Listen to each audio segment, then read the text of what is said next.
I mean, you got the feeling from the Stiff records and looking at the labels that there was kind of a lark, but let's face it, that period of music at that time was probably the defining period for what happened afterwards. You know, there was before punk and after punk, or whatever you want to call it. Were you aware of that at the time? Did you think you were in the middle of something that was big and important and new?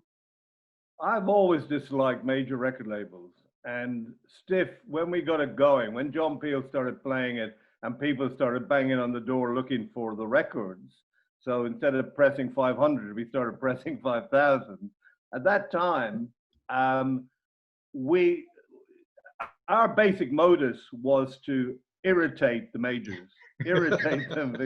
That was how we got from week to week. Right. If the majors were irritated, we knew we were on the right track.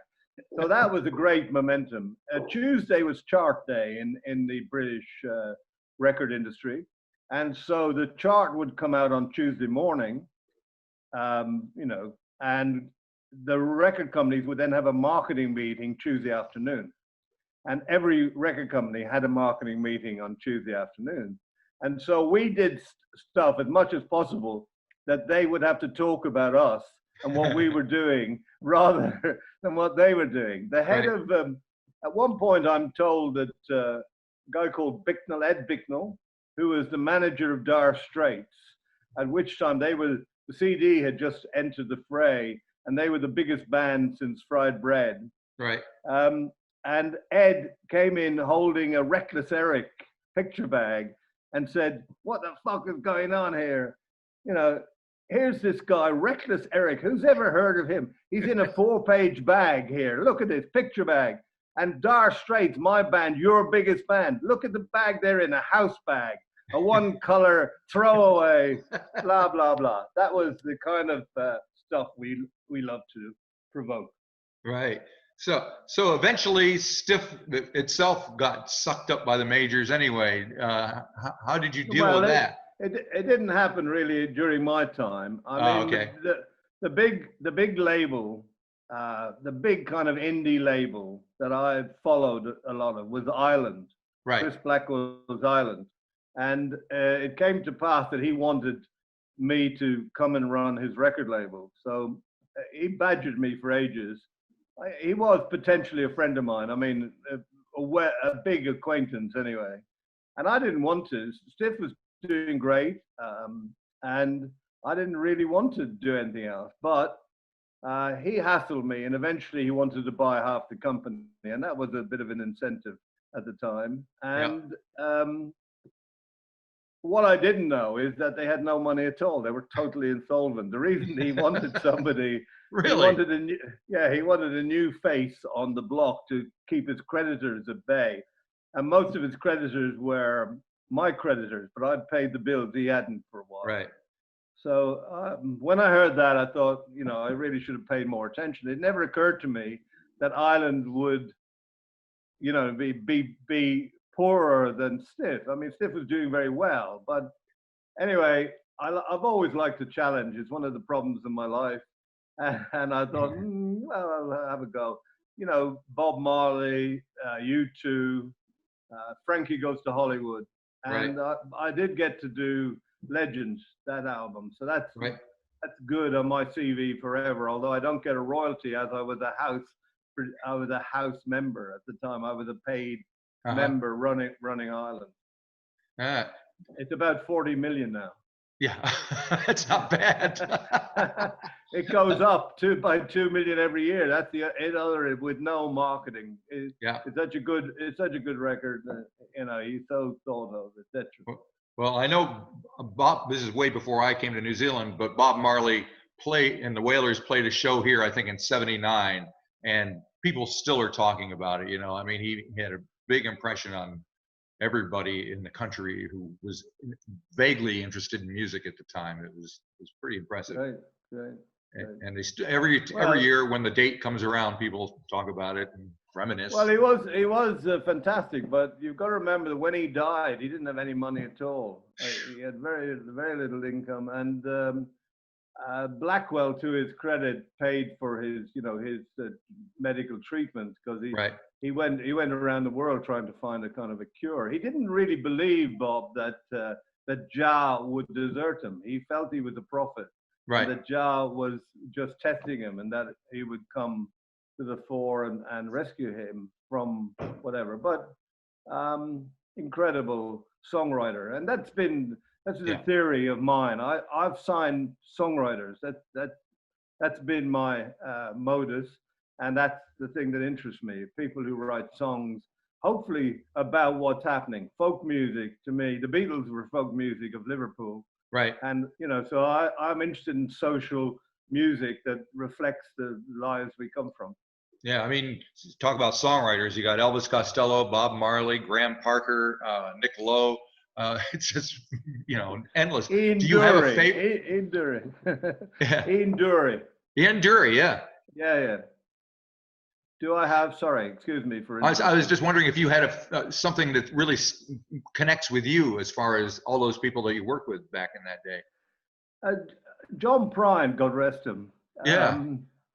He had a line in a song which I think is something that's always pushed me on. He said, there was a line that said, then one of us said something that neither of us knew. and that's the kind of, I thought that is, the poetry of our time, Yeah. the songwriter are the poets. And the fact that in a lot of cases they're singers as well, that was the basis of Stiff. So we weren't looking for oil paintings, and we weren't looking for young girls with pornographic instincts. We were looking for songwriters of any kind. Yeah. And it's interesting because you don't, when people talk about punk, you don't really think that songwriting is a major part of that. But if you listen to those songs, they're amazing. I mean, the first three Elvis Costello albums, you can't find three better first three albums anywhere. I don't care who you're looking at. And Nick Lowe and Graham Parker. The Damned were fantastic. At the time that people like Malcolm McLaren saw it as an opportunity to open some doors, and the record companies are just rooting around and being terrified by the fact that here was this terrible music, and the public were buying it, and they couldn't understand what was good about it or bad about it. Right. I mean, in those days, we used to say at Stiff, be careful walking past major record companies. There's a lot of A&R men falling off the building, So punk, again had its social reasons. John Peel was in the same instinct.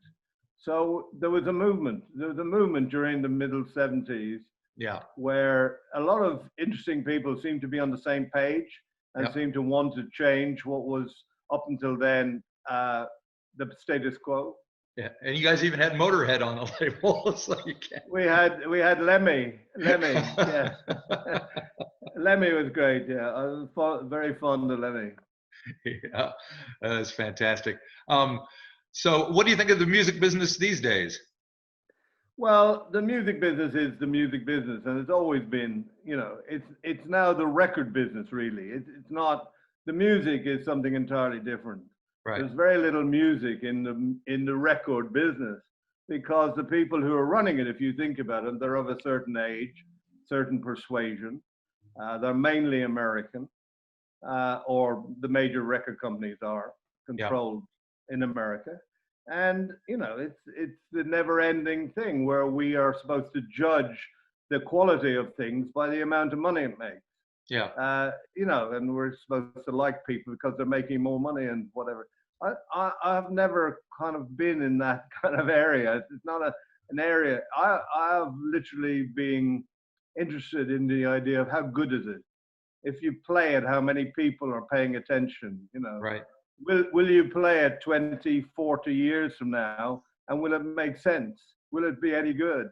Right. Because, I thought pop was we had slogans for everything at Stiff, and pop was called pushing out product.